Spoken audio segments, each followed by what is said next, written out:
जो अभी हमने पढ़ा हमारे मनन और चिंतन के लिए, न्यायों की पुस्तक और उसका 11वां अध्याय, और उसमें एक न्यायी यिप्तह का वर्णन है। और चूंकि बाल्यकाल से ही, बचपन से ही हम संडे स्कूल जाते रहे हैं, परमेश्वर पिता के पवित्र भवन में आते रहे हैं, आराधना में हम सहभागी रहे हैं, शामिल रहे हैं, मुझको पूरा विश्वास है, यकीन है कि आप सब यिप्तह के वृत्तांत से पूरी रीति से वाकिफ हैं। कई बार हम भूल जाते हैं, लेकिन जैसे ही कोई बात उस संबंध में कही जाए, बोली जाए, या हम पढ़े 1-2 लाइन, तो हमको तुरंत पूरा याद आ जाता है। और इसलिए मैंने शुरू के 3 आयत पढ़ाए और उसके बाद अंतिम कुछ पदों को हम मिलकर पढ़े। थोड़ी देर के लिए हम यिप्तह के जीवन पर ध्यान करेंगे और देखेंगे कि परमेश्वर पिता उसके जीवन के द्वारा हमें क्या सिखाना चाहते हैं, हमसे क्या कहना चाहते हैं। गिलाद एक स्थान का नाम है, गिलाद एक स्थान का नाम है जहां पे इस समय इजरायली रह रहे हैं। गिलाद एक व्यक्ति का भी नाम है जिसके कई बेटे हैं, और जब ये बेटे बड़े हुए तो वो अब आपस में बात कर रहे हैं। छोटे से बड़े हो गए साथ में, अब वो आपस में बात कर रहे हैं। एक भाई कहता है कि अरे यिप्तह को तो देखो कितना बढ़ गया है, कितना बड़ा हो गया है, और लोग उसको शूरवीर के रूप में जान रहे हैं, वो प्रसिद्धि प्राप्त कर रहा है, उसका नाम हो रहा है। दूसरा भाई कहता है वो होगा सूरमा अपने लिए, वो होगा शूरवीर अपने लिए, है तो एक वैश्या का बेटा ही। ताना दे रहा है। तीसरा कहता है अरे टेंशन मत दो, हमारे पापा की डेथ होने ही वाली है, और जैसे ही इनकी डेथ हो जाएगी हम इसको यहाँ से विदा कर देंगे, क्योंकि जब तक वो जिंदा है उस समय की रीति के अनुसार जब आप उसका और अध्ययन कर पाएंगे कि वो ऐसा नहीं कर सकते थे। कुछ समय के बाद गिलाद की मृत्यु हो जाती है, और तब ये सब भाई एक तरफ हो जाते हैं और यिप्तह से कहते हैं कि हमारे पिता के घराने में से कोई भाग तुझको नहीं मिलेगा, हमारे पिता के प्रॉपर्टी में से कोई भाग तुझको नहीं मिलेगा। यिप्तह उस समय शायद वृद्ध लोगों के पास जाता है, वहां के वृद्ध लोगों के पास, और उनसे वो शिकायत करता है कि मेरे भाई मुझको घर से निकाल रहे हैं, आप लोगों को कुछ करना चाहिए, आप लोग विचार विमर्श करिए, बैठिए, मीटिंग बुलाइए, हम मेरे इस मसले को, मेरा जो मुद्दा है उसको सुलझाइए। वृद्ध लोग शायद मीटिंग करते हैं और 2 टूक जवाब देते हैं।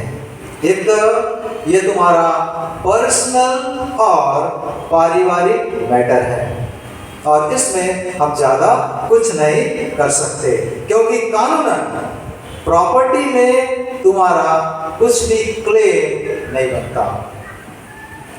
शायद इसलिए भी उसके भाई यिप्तह को नहीं दे रहे थे अपने प्रॉपर्टी का भाग, मैं सोचता हूँ, क्योंकि उसको भी देंगे तो इनकी प्रॉपर्टी कम हो जाएगी। कई बार हम नहीं देते हैं क्योंकि ऐसा लगता है कि उधर देने से इधर कम हो जाएगा, लालच का भी एक फुट है उसमें। किंतु यिप्तह को जाना पड़ा और वो दूसरे स्थान को चला गया, लेकिन he was a brave man, he was a mighty man of valor, ऐसा पवित्र धर्मशास्त्र में लिखा है कि वो एक बहुत ही शूरवीर व्यक्ति था। कुछ दिनों के बाद इजरायलियों के ऊपर अम्मोनियों का आक्रमण हो गया, वो घिर गए और अब सोचने लगे हमको कौन बचाएगा, कौन छुड़ाएगा। अब उनको यिप्तह की याद आ गई, उसके पास चलते हैं, वो हमको बचाएगा, और वो उसके पास जाते हैं। और उस समय यिप्तह उनको जवाब देता है कि आप सब ने बैर करके मुझे निकाल दिया था। आप सब, उसमें ऐसा लिखा है, आप पढ़ेंगे तो उसमें 7वां पद, न्यायों 11:7वां पद, यिप्तह ने गिलाद के वृद्ध लोगों से कहा, क्या तुमने मुझसे बैर करके मुझे मेरे पिता के घर से निकाल न दिया था? आप लोगों ने तो उस समय बैर करके, ईर्ष्या करके, जलन करके मुझको मेरे पिता के घर से निकाल दिया। मेरी गलती क्या थी? गलती तो मेरे बाप ने किया, मेरे पिता ने किया। मैं तो बेकसूर था, मैं तो इनोसेंट था, मुझको क्या मालूम? मेरे पिता की सजा आप मुझे दे रहे थे, उस समय तो आप निकाल दिए, मैं तो बेगुनाह था। लेकिन आपने मुझसे ईर्ष्या किया, आपने मेरे भाइयों की साइड ले ली और मुझे निकाल दिया। आपने भी पढ़ा होगा, ईर्ष्या के लिए पवित्र बाइबल में एक और महत्वपूर्ण शब्द है जो कि बहुत ही सीरियस और गंभीर बात उसमें लिखी है, नीतिवचन 14:30। नीतिवचन 14:30।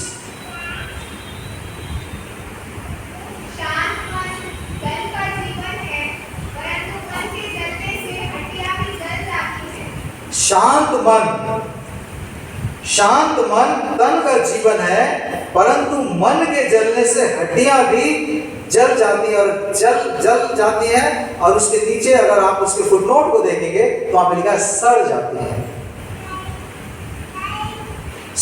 मन के जलन के लिए जो अंग्रेजी में शब्द है वो है एनवी, ईर्ष्या, जलन। A sound heart is life to the body, but envy is rottenness to the bones. ये उस स्थिति को बताता है कि ईर्ष्या से क्या होता है। ईर्ष्या हमारे आत्मिक जीवन को कमजोर कर देता है। कई लोग, मैं सोचता हूँ कई लोग ये नहीं जानते कि ईर्ष्या हमारे जीवन में कई बार सुप्त अवस्था में रहता है, डोरमेंट पोजीशन है उसका, इनएक्टिव पोजीशन है कई बार, लेकिन कभी कभी अचानक ऊपर आ जाता है। जब अचानक से पड़ोसी का भाग्य खुल जाता है और वो एक नई कार या नया घर खरीदता है, तब ये दिखाई पड़ता है। कैसे हो गया ऐसा? जब कोई व्यक्ति किसी बेहतर स्थिति पर पहुंचता है, तब यदि कोई व्यक्ति अप्रसन्नता का एहसास करे तो इसका मतलब क्या है? वहां पे ईर्ष्या है। यदि हम याकूब 3:16 पढ़ें, याकूब 3:16 आप पढ़ सकते हैं। याकूब 3:16 आपको मिलता जाता है, आप पढ़ सकते हैं। याकूब 3:16, तो वहां पे लिखा है कि इसलिए कि जहां डाह और विरोध होता है वहां बखेड़ा और हर प्रकार का दुष्कर्म भी होता है। जहां पर डाह है, जहां पर ईर्ष्या है, वहां हर प्रकार का दुष्कर्म पॉसिबल है। पहला कुरिन्थियों 3 और उसके 3 पद में स्पष्ट लिखा है कि ये शरीर के काम के चिन्ह है। अगर आप उसको पूरा पढ़ेंगे तो आपको धीरे धीरे पता चलता जाएगा। याकूब 3 और 14 से 17 में 2 प्रकार के ज्ञान के बारे में बताया गया है कि एक ज्ञान है जो कि ऊपर से आता है, एक ज्ञान है जो कि नीचे से जाता है, एक ज्ञान है जो कि स्वर्गिक है, जो कि अलौकिक है, एक ज्ञान है जो कि शैतानी है, और ईर्ष्या शैतानी ज्ञान का परिणाम है। यदि आप नीतिवचन 27:4 पढ़ेंगे तो आप इसकी क्रूरता का एहसास कर पाएंगे। नीतिवचन 27:4, the book of Proverbs 27:27 verse 4। क्रोध तो क्रूर और प्रकोप धारा के समान होता है, परंतु जब कोई जल उठता है तब कौन ठहर सकता है? कोई नहीं ठहर सकता। यदि कोई जलना चालू कर दिया तो फिर आप ठहर नहीं सकते, मैं ठहर नहीं सकता। उसके बाद पवित्र बाइबल में हम भाइयों और बहनों के बीच में ईर्ष्या के विषय में पढ़ते हैं और कई उदाहरण हैं, आप उनको बाद में भी देख सकते हैं। जब परमेश्वर पिता ने हाबिल और उसकी भेंट को ग्रहण किया, उसका आदर किया, तब उसका भाई कैन वो डाह से भर गया। उत्पत्ति 4:4-5। जब यूसुफ को आशीष मिली, उसके भाई डाह से भर गए। उत्पत्ति 37:5-11। राहेल ने अपनी बहन से ईर्ष्या की। उत्पत्ति 30:1। उत्पत्ति 30:1 आइए पढ़ें, बीच बीच में पढ़ेंगे भी। उत्पत्ति 30:1। देखा कि याकूब के लिए उससे कोई संतान नहीं होती, तब वह अपनी बहन से डांट करने लगी और याकूब से कहा, मुझे भी संतान दे, नहीं तो मर जाऊं। जब राहेल ने देखा कि याकूब के लिए मुझसे कोई संतान नहीं, तो अपनी बहन से डाह करने लगी, ईर्ष्या करने लगी। जब कोई व्यक्ति अपनी नौकरी में प्रगति करता है, प्रसिद्धि प्राप्त करता है, तो दूसरे उससे डाह करते हैं। दानियल 6:3 और 4 में आप उसको पढ़ सकते हैं। धार्मिक क्षेत्र में भी ईर्ष्या होती है। जब परमेश्वर पिता किसी विशिष्ट व्यक्ति को प्रत्यक्ष रूप से इस्तेमाल करते हैं और उसकी सेवा में, उसकी सेवकाई में बल्कि चिन्ह और चमत्कार दिखाई देते हैं, तो हो सकता है कि दूसरे ईर्ष्या से भर जाएं। पहला शमूएल 18:6-9 आप पढ़ सकते हैं रेफरेंस के लिए। मरकुस 9:38-39 और लूका 9:49 और 50। यहाँ तक कि प्रभु यीशु मसीह को भी भीषण ईर्ष्या का शिकार करना पड़ा। यदि आप मरकुस 15 हम निकाल लें, मरकुस 15 और 10। क्योंकि वह जानता था कि प्रधान याजकों ने उसे डाह से पकड़वाया था। क्योंकि वो जानते थे कि प्रधान याजकों ने उसको क्या से पकड़वाया, और कोई रीजन नहीं था उसके पीछे। एक रीजन, एक महत्वपूर्ण रीजन, डाह, ईर्ष्या से पकड़वा दिया। अरे ये तो ज्यादा पॉपुलर होते जा रहे हैं, मेरी वैल्यू कम हो जा रही है, मेरी वैल्यू घट जा रही है, मैं क्या ऐसा कर दूं जिसके कारण डाह से वो हर गया। हो सकता है कि हम में से कई लोग आज ईर्ष्या के तीरों का सामना कर रहे हों, जलन का सामना कर रहे हों। हमें क्या करना है वो भी पवित्र धर्मशास्त्र में है, वो भी वचन में बताया गया है। प्रेरितों के काम 7:9, प्रेरितों के काम 7:9।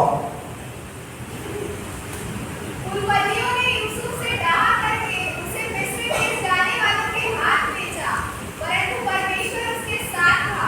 परंतु परमेश्वर उसके साथ था। सो पूरी रीति से अपने आप को परमेश्वर पिता के हाथों में सौंपना, मैं सोचता हूँ कि ये हमारे लिए मसीह जीवन में एक बहुत महत्वपूर्ण बात हो सकता है कि आप ऐसी समस्या का सामना कर रहे हो सकता है कि आपको ऐसा लग रहा है कि नहीं, फलाना व्यक्ति मुझसे जल रहा है, फलाने लोग मुझसे जल रहे हैं और मुझसे ईर्ष्या कर रहे हैं, पता नहीं क्यों, मैंने तो किसी का कुछ भी नहीं बिगाड़ा।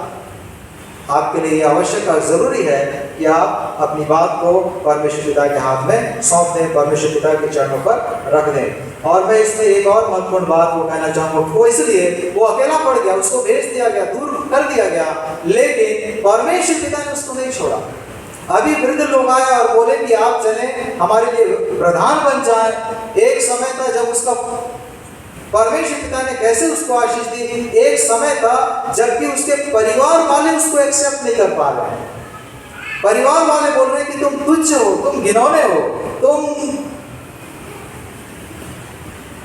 हमारे भाई नहीं हो सकते। आज स्थिति यह है कि वो परिवार का नहीं, लेकिन पूरे लोगों का, पूरे समाज का, उसका प्रधान बनने के लिए, बनाने के लिए उसको तैयार है। आप सिर्फ एक घराने के नहीं, लेकिन सब घरानों के आप क्या बन जाएंगे? प्रधान बनेंगे, आप चीफ बन जाएंगे। आप जैसा बोलेंगे अब हम वैसा करेंगे। परमेश्वर पिता अद्भुत और आश्चर्यजनक रीति से कार्य करते हैं। शायद उन लोगों ने समझाया होगा कि भाई नहीं, उस समय उसने बोला कि नहीं, उस समय तो आपने बोल दिया था कि पारिवारिक मैटर है, पर्सनल मैटर है, अपने में सुलझा लीजिए, आज कैसे आ गए? शायद उन लोगों ने बोला होगा कि भाई उस समय पारिवारिक मैटर था, अभी तो पूरे कम्युनिटी का सवाल है, आपको चलना है। हिब्किय्याह ने उनकी बात मान ली, गया बेचारा, उनके साथ वो गया। आप पढ़ेंगे उस वृतांत को, बहुत ही रोचक वृतांत है। और उसमें से एक महत्वपूर्ण बात जिसकी ओर मैं ध्यान आकर्षित करना चाह रहा था, पहली बात वो ये, यद्यपि उसको ईर्ष्या का सामना करना पड़ा, लेकिन चूंकि यदि आप इसी का 11वां पद पढ़ देंगे, क्योंकि वो परमेश्वर पिता से दूर नहीं हुआ। उसका न्यायों 11:11, तब हिब्किय्याह गिलाद के वृद्ध लोगों के संग चला, लोगों ने उसको अपने ऊपर मुखिया प्रधान ठहरा दिया, ये एक महत्वपूर्ण बात है। उसमें लिखा है और यिप्तह ने अपनी सब बातें यहोवा को कह सुनाई। कुछ बात बता देता हूँ परमेश्वर पिता को, कुछ बात नहीं बताता, और जो बात मैं बताना नहीं चाहता हूँ मैं उसके लिए बोल दूंगा कि परमेश्वर पिता मैं आपको क्या बताऊँ, आप तो सब जानते हैं। प्रभु यीशु मसीह के नाम से आमीन। सब बातें उसने सब बातें मिस्पा में यहोवा से कह दी। कहता था वो, मैं अकेला हूँ, संसारिक रीति से कोई बात नहीं, लेकिन मेरा पिता मेरे साथ है। मैं उसको बताऊंगा कि मैं इस मनोस्थिति से ऊपर गुजर रहा हूँ। और परमेश्वर पिता वो तुच्छ जाना गया लोगों की दृष्टि में, लेकिन आज परमेश्वर पिता ने उसको एक शासक के रूप में, एक न्यायी के रूप में, एक जज के रूप में, एक प्रधान के रूप में, एक मुखिया के रूप में परमेश्वर पिता ने उसको आशीषित कर दिया। इसलिए क्योंकि उसने ईर्ष्या का बदला ईर्ष्या से ले लिया। वो जलन करे तो मैं भी वैसे करता हूँ, मेरा भी मौका आएगा, मेरा कुछ समय के बाद मैं भी वैसे करूँगा। नहीं। दूसरी महत्वपूर्ण बात जिसकी ओर मैं आपका ध्यान आकर्षित करूँगा और उसके बाद हम जल्दी से जाएंगे, वो उसने अपने वायदे को पूरा किया। जो भी वायदा उसने परमेश्वर पिता से किया था, न्यायों 11:30-31, न्यायों 11:30-31, और यिप्तह ने यह कहकर यहोवा की मन्नत मानी कि यदि तू निसंदेह अम्मोनियों को मेरे हाथ में कर दे, तो जब मैं कुशल के साथ अम्मोनियों के पास से लौट आऊं, तब जो कोई मेरे भेंट के लिए मेरे घर के द्वार से निकले वह यहोवा का ठहरेगा, और मैं उसे होमबलि करके चढ़ाऊंगा। एक मन्नत उसने मानी, एक शपथ उसने लिया, एक वाचा उसने ली, और वो ये है कि जब मैं अम्मोनियों के ऊपर यदि मैं जीत जाता हूँ और घर में आता हूँ, तो जो मेरे घर से सबसे पहले निकलेगा, जो कोई मेरे भेंट के लिए मेरे घर के द्वार से सबसे पहले निकलेगा। कई लोग ये सोचते हैं कि उसने बलिदान चढ़ा दिया। कई लोगों का ये व्यू है कि उसने बलिदान चढ़ा दिया, अपनी बेटी का बलिदान चढ़ा दिया। कई लोगों का ये व्यू है कि उसने बलिदान नहीं चढ़ाया, लेकिन उसको परमेश्वर पिता के पवित्र मंदिर में सेवा के कार्य के लिए अर्पित कर दिया। और मैं भी यही सोचता हूँ। इसलिए मैं इसको 31वें पद को मैं अच्छे से आपके सामने रखने की कोशिश करूंगा, और वो यह है, जब मैं कुशल के साथ अम्मोनियों के पास से लौट आऊं, तब जो कोई मेरी भेंट के लिए मेरे घर से बाहर निकले वह यहोवा का ठहरेगा, वह यहोवा का ठहरेगा। और उसके बाद लिखा है और हिब्रू में, इब्रानी भाषा में और का अर्थ है और या, कभी कभी और कभी कभी या, समटाइम्स एंड समटाइम्स और या। दो बातें हो गई उसमें कि मैं उसे होमबलि करके चढ़ाऊंगा, या फिर मैं उसे वो यहोवा का भाग ठहरेगा या ठहरेगी। उसने यहोवा का भाग ठहरने के लिए उसको दे दिया, क्योंकि आप होमबलि नहीं कर सकते। व्यवस्था विवरण 12:31 में साफ मनाही है कि आप होमबलि नहीं कर सकते। व्यवस्था आ गई थी कि नहीं, नर बलि नहीं कर सकते, होम करके किसी को हम चढ़ा नहीं सकते। ये हमारे लिए घिनौनी बात है। यद्यपि छुड़ाने की व्यवस्था, यदि आप व्यवस्था 27 और उसके शुरू के 1 से 5 विशेष रूप से उस भाग को पढ़ेंगे, तो उसमें जो अर्पण कर दिया गया है, विशेष संकल्प ली गई है, जो अर्पण कर दिया गया है, उसको छुड़ाने की व्यवस्था है जरूर। लेकिन यदि आप व्यवस्था 27-28 को पढ़ेंगे कि यदि ये परमेश्वर पिता को चढ़ा दिया गया है, तो उसको कोई छुड़ा नहीं सकता। मेहरबानी से पढ़ दीजिए व्यवस्था 27-28।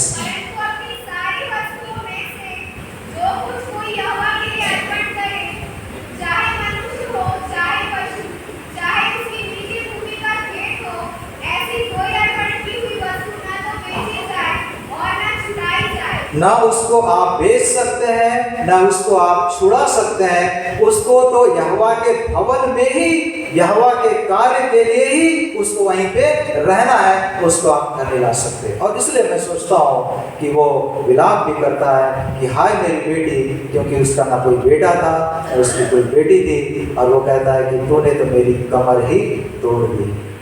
तो भी उन लोगों में शामिल हो गई जो मुझे कष्ट दे रहे, जिसकी आप जानते हैं जिसकी कमर टूट जाती है उसकी क्या हालत होती है। एक व्यक्ति जिसकी कमर टूट गई है, क्या वो कभी बिस्तर से उठ सकता है? मैं लाचार हो गया, मैं कुछ कर नहीं सकता। उस स्थिति में वो अपने आप को पा रहा है, बावजूद इसके उसने जो कहा था उसको उसने पूरा किया। और इस बात को शायद अन्ना के समान, जिसने शमूएल को अर्पित कर दिया कि नहीं आप वहीं जाकर रहना है, वहीं पे रहना है। और बाद में आप देखते हैं कि वो एक भविष्यवक्ता भी हुआ, एक याजक भी हुआ और एक न्यायी, एक साथ 3 ऑफिस प्राप्त करने वाला वो भविष्यवक्ता हुआ। सबोपदेशक 5:5, सबोपदेशक 5:5।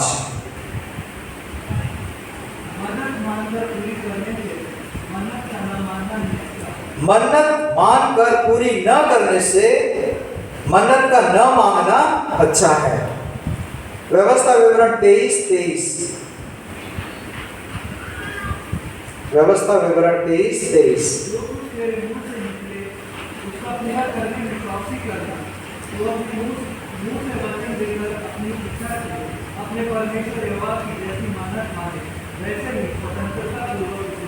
बिना किसी दबाव के, बगैर किसी कुड़कुड़ाहट के, जैसी मन्नत माने वैसे ही तो उसको पूरा। यहाँ तक कि प्रभु यीशु मसीह भी कहते हैं, प्रभु यीशु मसीह भी कहते हैं महत्वपूर्ण बात, मत्ती 12 और उसके 37 में, मत्ती 12 और उसके 37 में पद है कि अपने मुंह के, मत्ती 12:37,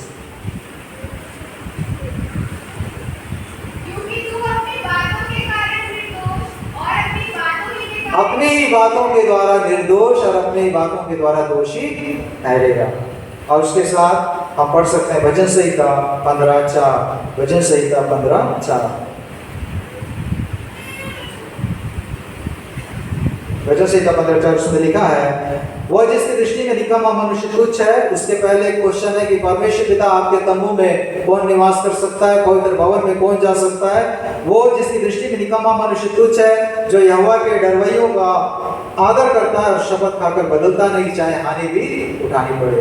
जो बदलता नहीं है, चाहे उसको हानि भी उठानी पड़े। सो जब हम शपथ खाते हैं, जब हम मन्नत मांगते हैं, जब हम परमेश्वर पिता के सामने कोई प्रतिज्ञा करते हैं, तो इससे हम ये बात सीखना है कि उसको पूरा भी करना है। तीसरी और अंतिम और बहुत ही संक्षिप्त में उस बात को मैं बताऊंगा और उसके बाद हम प्रार्थना करेंगे, और वो ये है कि इब्तिया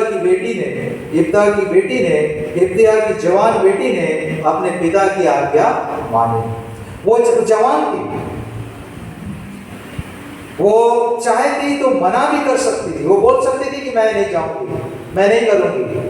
वो अपने पिता से प्रेम करती थी, वो अपने पिता की आज्ञा मानती थी, वो अपने पिता की इज्जत करती थी। और इसलिए वो कहती है कि नहीं पिता, आपने जो वचन दिया है उस वचन को आप पूरा करिए, 2 महीने की छुट्टी दे दीजिए बस। उसके पिता कहते हैं जाओ। माता पिता, हम परमेश्वर पिता का धन्यवाद करते हैं कि परमेश्वर पिता ने हमारी कलीसिया को जवान बच्चों से आशीषित किया है। परमेश्वर पिता ने हमारे जवान बच्चों को अनेक प्रतिभाओं से, काबिलियत से, वरदानों से आशीषित किया है। लेकिन अभी भी कितने जवान ऐसे बच्चे हैं जो कि इस बात से अनभिज्ञ है, अनजान है कि उनके माता पिता ने उनके लिए क्या किया है। और शायद मैं सोचता हूँ कई बार इसीलिए इट्स माय लाइफ, मेरी मर्जी। मैं जवान बेटे बेटियों से भी कहना चाहता हूँ, कभी आपने सोचा है कि खुद गीले बिस्तर में सोए ताकि आप सूखे बिस्तर में सोए? आप खुद चाहे पैदल चले, चाहे साइकिल में चले, और आपको गाड़ी के लिए पैसा इंतजाम कर दिए, पेट्रोल के लिए पैसा इंतजाम कर देते हैं, मोबाइल के लिए पैसा इंतजाम कर देते हैं, खुद कष्ट में रहते हैं, लेकिन वो कम खा के वो आपको ज्यादा खिलाते हैं। हो सकता है कम सो के आपको ज्यादा सुलाते हैं। इसकी नींद भरपूर होनी चाहिए, तभी तो अच्छे से पढ़ेगा, मेहनत करेगा। आपको मालूम है कई बार माता पिता कैसे अपने बच्चों की गलतियों को ढांपते हैं, इतना नहीं चाहते हुए भी झूठ बोल देते हैं। एक बार एक बेटे के विवाह के लिए, शादी के लिए लड़की देखने गए और तो बातचीत हुई तो लड़की वाले बोले कि आपका बेटा पीता तो नहीं है। माँ बाप की चिंता रहती है, बेटा दामाद पीना तो नहीं रहना, पीता तो नहीं। तो मम्मी कहती है आजकल कौन नहीं पीता, कैसा मैंने कभी कभी पार्टी में पी लेता है, जबकि हकीकत यह है कि वो कभी नहीं पीता है, हमेशा रहता है। मैंने माता पिता अपने बच्चों को कैसा प्रोटेक्ट। एक बार मैं एक घर में गया और वहां पे देखा कि वो लड़का जवान बच्चा सोया हुआ है बिस्तर में और इधर उसका कंधे की हड्डी खसक रही है। पूछा क्या हुआ? मम्मी कहते हैं कि नहीं, वो घर में फिसल के गिर गया, जबकि हकीकत यह है कि वो शराब के नशे में नाली में गिर गया। आप नहीं चाहते, माँ बाप नहीं, लेकिन कितना त्याग करता है, कितना वो करता है। कई बार आपको मालूम है कि वो आपके लिए माफी मांग लेते हैं, उनको अपमान करने का सामना करना पड़ता है, माफी भी मांग ले। यहाँ तक आपको बचाने के लिए, आपको छुपाने के लिए, आपको किसी व्यक्ति से प्रोटेक्ट करने के लिए। मैं छोटा उदाहरण दे रहा हूँ, आप इसको बड़ा करके सोच सकते हैं। मुझको एक बार स्कूल में बुलाया गया, मुझको बोला गया अपने घर वालों को बुला के लाओ,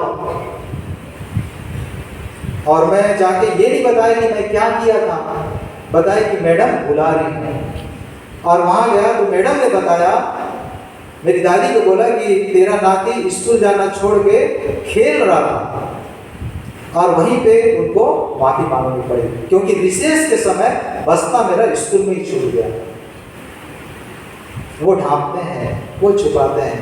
एक बार आपको याद, आप एक बार खाना बना देंगे तो आपके माँ बाप इतनी प्रशंसा करेंगे, मेरा बेटा मेरी बेटी घर कार्य में दक्ष है, भले उसमें कुछ नहीं लगे रहता है। ये बेटी अपनी माँ अपने बाप की आज्ञा को मानती, बोलती है कि नहीं पापा आपने जो बोला है मैं उसको करूँगी। राहेल ने अपने पापा की बात मानी, राहेल ने बोला कि ठीक है। उसको मालूम था याकूब लिया से प्यार करता है, मुझसे नहीं करता, लेकिन बोला नहीं ठीक है मैं याकूब से शादी करूंगी। लिया सोच सकती थी मेरे पास तो याकूब है प्रेम करने वाला, तब से भी वो किसको लेकर आती है? अपने ग्रह देवता को लेकर आती है। और राहेल बोलती है कि नहीं, जो याकूब का प्रभु है वही मेरा परमेश्वर है। आपको मालूम है राहेल ने किसको जन्माया? रूबेन, शिमोन, लेवी, यहूदा से कौन आया? यीशु मसीह। कितनी बड़ी बात, माँ बाप की आज्ञा मानना। मैं सोचता हूँ